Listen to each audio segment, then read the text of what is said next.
Selamat datang pemirsa. Anda kembali bersama Menyingkap Fakta. Kali ini, kami akan membongkar sisi tersembunyi dari sebuah peristiwa besar yang sedang menjadi perhatian publik.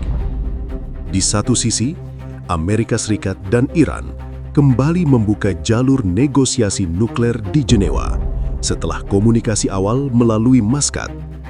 Pernyataan resmi menyebut masih ada ruang kompromi. Namun di sisi lain, armada militer Amerika justru tetap bergerak dan opsi militer tidak pernah benar-benar dikeluarkan dari perhitungan. Jika diplomasi benar-benar berjalan menuju damai, mengapa tekanan militer tetap dipertahankan? Apakah ini langkah pencegahan biasa atau strategi tekanan terukur yang menyimpan pesan lebih dalam? Ketika meja perundingan dan kapal induk bergerak dalam waktu yang sama, apa yang sebenarnya sedang disiapkan? Namun sebelum kita masuk lebih dalam, jangan lupa tekan tombol like dan subscribe.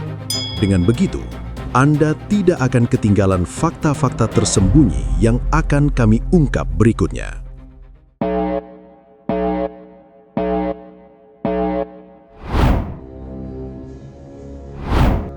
Beberapa hari terakhir, perhatian dunia tertuju pada satu jalur yang kembali dibuka setelah lama membeku. Pada 6 Februari 2026, pembicaraan tidak langsung antara Amerika Serikat dan Iran berlangsung di Muscat, Oman. Formatnya sengaja dibuat tidak frontal. Pesan publiknya pun dijaga agar tidak menciptakan ekspektasi berlebihan. Namun fakta bahwa komunikasi kembali berjalan sudah cukup untuk menandai perubahan suasana. Muscat dipilih bukan tanpa alasan. Oman selama ini dikenal sebagai mediator yang relatif diterima kedua pihak. Dalam konteks geopolitik, lokasi pertemuan seringkali sama pentingnya dengan isi pembicaraan. Ia mencerminkan tingkat kepercayaan minimum yang dibutuhkan agar dialog bisa dimulai kembali.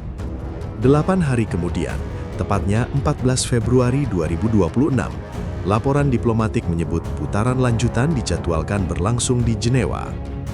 Kota ini memiliki sejarah panjang sebagai ruang negosiasi internasional.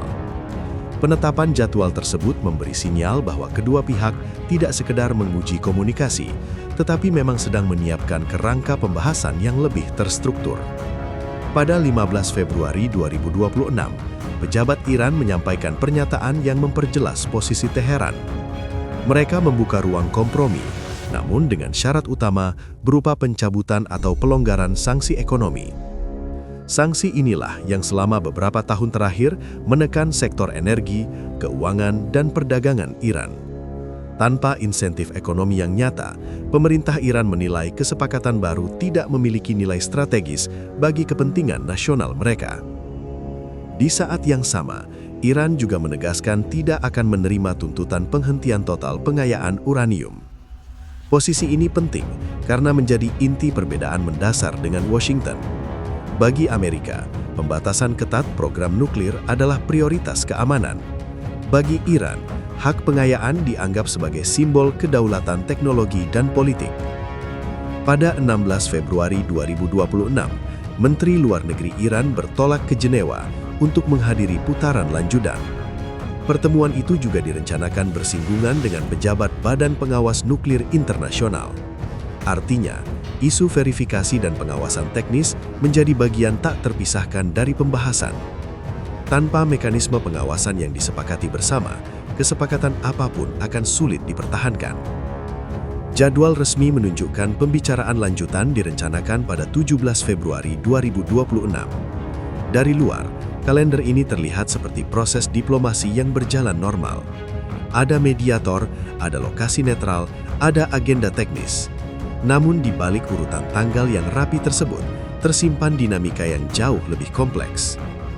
Kedua pihak datang bukan dalam posisi saling percaya penuh, melainkan dalam posisi saling menguji. Setiap pernyataan publik dihitung, setiap kata dipilih untuk menjaga ruang tawar tetap terbuka tanpa memberi kesan menyerah. Tidak ada deklarasi besar, tidak ada janji spektakuler. Yang ada hanyalah bahasa hati-hati dan pergerakan diplomatik yang terukur. Di titik inilah ketegangan mulai terasa. Jalur damai memang dibuka, tetapi syarat yang dibawa masing-masing pihak menunjukkan bahwa jarak di antara mereka masih lebar. Negosiasi sedang berjalan, namun fondasinya belum stabil. Kalender diplomasi bergerak maju, sementara kepentingan strategis masing-masing negara tetap berdiri kokoh di tempatnya. Ketika pembicaraan diplomatik mulai dijadwalkan secara resmi, pergerakan lain terjadi di kawasan yang sama. Pada 30 Januari 2026, Komando Pusat Amerika atau CENTCOM mengeluarkan pernyataan yang menyoroti aktivitas militer Iran di sekitar Selat Hormuz. Dalam pernyataan itu, CENTCOM meminta agar latihan laut yang dilakukan oleh IRGC berlangsung secara profesional dan tidak membahayakan navigasi internasional. Bahasa yang digunakan terdengar teknis, tetapi pesan strategisnya jelas. Wilayah perairan tersebut adalah jalur vital energi global dan setiap insiden kecil berpotensi memicu eskalasi. Selat Hormuz bukan sekedar garis di peta. Sekitar 1/5 konsumsi minyak dunia melewati jalur sempit ini setiap hari. Stabilitasnya mempengaruhi harga energi global dan stabilitas ekonomi banyak negara. Karena itu, setiap aktivitas militer di sekitarnya selalu berada dalam sorotan. Pada 7 Februari 2026, Komandan CENTCOM mengunjungi kapal induk USS Abraham Lincoln yang beroperasi di Laut Arab. Kunjungan tersebut dipublikasikan secara terbuka. Foto dan pernyataan resmi menunjukkan operasi penerbangan yang berjalan normal serta kesiapan tempur yang dijaga. Dalam konteks geopolitik, kehadiran kapal induk bukan hanya soal pertahanan. Ia adalah simbol proyeksi kekuatan dan kemampuan respons cepat. Kemudian pada 13 Februari 2026, laporan media menyebut Amerika sedang mempersiapkan kemungkinan pengerahan tambahan aset militer ke kawasan Timur Tengah. Disebutkan bahwa kapal induk USS Gerald R. Ford berpotensi digeser untuk memperkuat kehadiran yang sudah ada. Selain itu, unsur pendukung seperti kapal perusak berpeluru kendali dan pesawat tempur juga berada dalam status kesiapan tinggi. Pada hari yang sama, pejabat tinggi Amerika menegaskan bahwa opsi militer tidak pernah sepenuhnya dihapus dari perhitungan strategis.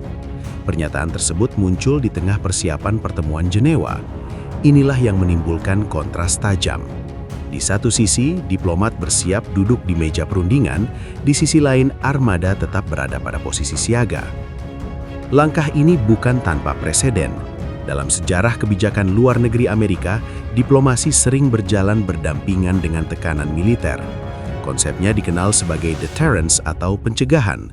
Dengan mempertahankan kehadiran militer, Washington ingin memastikan bahwa setiap kemungkinan kegagalan diplomasi sudah memiliki respons yang disiapkan. Di sisi Iran, pergerakan militer Amerika dibaca sebagai sinyal tekanan. Teheran tidak menunjukkan tanda panik, tetapi tetap melakukan patroli dan latihan di wilayahnya. Keseimbangan ini menciptakan situasi yang unik. Tidak ada tembakan yang dilepaskan, tidak ada serangan langsung. Namun ketegangan terasa nyata karena kedua pihak menjaga posisi masing-masing. Perpindahan diplomat dari Maskat ke Jenewa berlangsung dalam waktu yang berdekatan dengan penguatan kesiapan armada. Dua jalur ini bergerak paralel tanpa saling meniadakan. Yang satu berbicara tentang kompromi dan pengawasan, yang lain berbicara tentang kesiapan dan kemampuan respons. Peta kawasan Timur Tengah pada pertengahan Februari 2026 menunjukkan kombinasi negosiasi aktif dan kehadiran militer yang solid. Situasi ini menciptakan tekanan terukur. Bukan eskalasi terbuka, tetapi juga bukan pelonggaran penuh. Kalender pertemuan terus berjalan, sementara kapal-kapal tetap berlayar dalam pola siaga. Ketegangan tidak meledak, namun juga tidak benar-benar mereda. Memasuki pertengahan Februari 2026, dua arus kebijakan terlihat semakin jelas. Di Jenewa, agenda yang dibahas menyentuh isu teknis seperti tingkat pengayaan uranium, mekanisme verifikasi, dan kemungkinan tahapan pelonggaran sanksi. Pembahasan tersebut tidak sederhana karena setiap detail teknis memiliki konsekuensi politik di dalam negeri masing-masing negara. Kesepakatan nuklir bukan hanya dokumen internasional, tetapi juga komitmen yang harus dipertanggungjawabkan di hadapan parlemen dan publik. Amerika menekankan pentingnya pembatasan ketat agar program nuklir Iran tidak berkembang menuju kapasitas senjata. Posisi ini berkaitan dengan komitmen keamanan regional terhadap sekutu-sekutu di Timur Tengah. Setiap kompromi yang dianggap terlalu longgar dapat memicu kritik internal dan kekhawatiran dari negara-negara mitra di kawasan. Iran berada dalam tekanan ekonomi yang nyata akibat sanksi bertahun-tahun.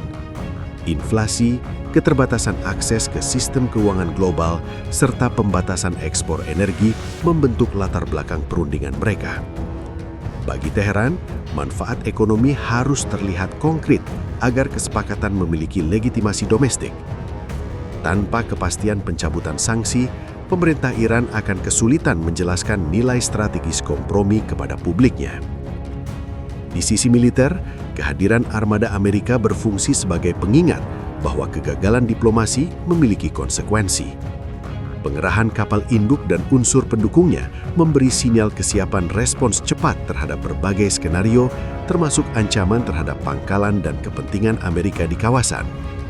Kebijakan ini dirancang untuk mencegah kalkulasi agresif dari pihak manapun yang mungkin menguji batas. Pada waktu yang sama, stabilitas kawasan tetap rapuh. Selat Hormuz masih menjadi titik sensitif karena lalu lintas energi global bergantung padanya. Laporan pasar energi pada awal hingga pertengahan Februari 2026 menunjukkan harga minyak bereaksi terhadap setiap kabar kemajuan atau ketegangan. Fluktuasi tersebut menggambarkan betapa eratnya hubungan antara diplomasi nuklir dan ekonomi global. Situasi ini menciptakan zona abu-abu yang tidak sepenuhnya damai dan belum berubah menjadi konflik terbuka. Kedua pihak menahan diri dari tindakan langsung, tetapi tidak melepaskan instrumen tekanan. Setiap pernyataan publik diukur dengan hati-hati untuk menjaga ruang negosiasi tetap hidup tanpa mengurangi daya tawar. Yang sedang berlangsung bukanlah fase normalisasi hubungan. Ini adalah tahap uji batas, di mana masing-masing pihak mencoba memahami sejauh mana lawan bersedia bergerak. Diplomasi berfungsi sebagai saluran komunikasi resmi, sementara kehadiran militer memastikan bahwa risiko kegagalan tidak diabaikan.